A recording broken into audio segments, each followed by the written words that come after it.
मेरी इस कहानी को अपने जीवन से जोड़कर देखिएगा, आपको कुछ ना कुछ तो जरूर इसमें अपना सा लगेगा। एक बार की बात है, शाम के वक्त एक जुगनू हल्की हल्की रोशनी फैलाता हुआ उड़ रहा था। तभी अचानक से वो जुगनू देखता है कि एक सांप उसके पीछे पड़ा हुआ उसे खाने की कोशिश कर रहा है। जुगनू थोड़ी देर तक तो भागता है उस सांप से, फिर अचानक से वो जुगनू रुक जाता है और पलट कर सांप से पूछता है कि इससे पहले कि तुम मुझे खाओ, क्या मैं तुमसे कुछ सवाल पूछ सकता हूँ? सांप कहता है, पूछो।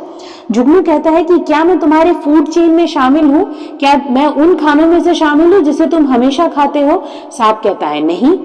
जुगनू का अगला सवाल होता है, क्या मुझे खाने से तुम्हारा पेट भरेगा? सांप कहता है, नहीं। फिर जुगनू पूछता है, फिर तुम मुझे क्यों खाना चाहते हो? तब सांप का उत्तर होता है, क्योंकि मैं खड़ा होकर तुम्हें रोशनी फैला के उड़ता हुआ देख नहीं सकता, इसीलिए मैं तुम्हें खत्म करना चाहता हूँ। हमारे जीवन में भी ऐसे बहुत सारे लोग हैं जो खड़े होकर हमें रोशनी फैलाते हुए या हमें आगे बढ़ते हुए या हमें उड़ते हुए देख नहीं सकते, इसीलिए वो धीरे धीरे अपना जहर हमारे जीवन में फैला रहे हैं। हमें बस पहचानना है उन लोगों को। आखिर हम क्यों ना नहीं बोल पाते हैं उन लोगों को?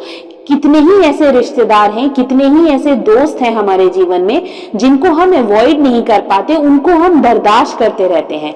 मेरी इस कहानी से आप लोगों में से बहुत लोग ये बात समझोगे कि हर किसी के जीवन में एक न दो लोग ऐसे हैं जो धीरे धीरे अपना फन फैला के हमें खत्म करने की कोशिश करते हैं, जो हमारे अंदर नेगेटिविटी फैलाते हैं, जो हमारे लिए चारों तरफ नेगेटिविटी फैलाते हैं। लेकिन हमारे पास हिम्मत नहीं है ना उनसे सवाल करने का, ना उनसे भागने का, ना उनको अवॉइड करने का। क्यों नहीं है? अगर हम खुद से सवाल पूछेंगे तो शायद हम जवाब ढूंढ पाएंगे। हमें इन लोगों को अवॉइड करना है, हमें इन लोगों को अपने जीवन से हटाना है, हमें इन लोगों की बातों को ना बोलना है, हमें डरना बंद करना पड़ेगा। तभी तो जाकर जिंदगी जिंदगी जैसी लगेगी। क्योंकि अगर जिंदगी भर हम इनसे बचते रहेंगे, इनसे मुंह छुपाते रहेंगे, इनसे लड़ते रहेंगे, तो हम अपने लिए कब जिएंगे? जो सपने हमने देखे हैं वो कब पूरे करेंगे अगर हम इन्हीं को सफाई देते रहेंगे?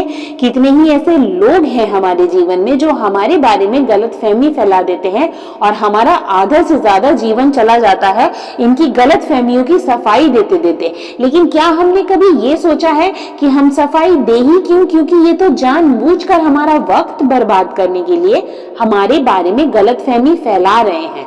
तो हमें इन सांप जैसे लोगों से बच के रहना है, इनको अवॉइड करना है, इनको इग्नोर करना है। और कैसे करना है इसका रास्ता भी हमें अकेले में बैठकर सोचना होगा, क्योंकि इस दुनिया में हर इंसान को डील करने का तरीका अलग अलग होता है। हमें अपने तरीके निकालने होंगे, चाहे इसके लिए हमें थोड़ी बदतमीजी ही क्यों ना करनी पड़े, चाहे इसके लिए हमें थोड़ा रूड ही क्यों ना बनना पड़े। लेकिन मेरी बात सिर्फ इतनी सी है कि ऐसे लोगों को अपने जीवन से दूर हटाओ, आगे बढ़ो और ऐसे लोगों को अपनी जिंदगी से नेगेटिव मार्क देकर इनको साइड में हटाओ ताकि तुम पॉजिटिविटी लेकर आगे बढ़ पाओ। Thank you.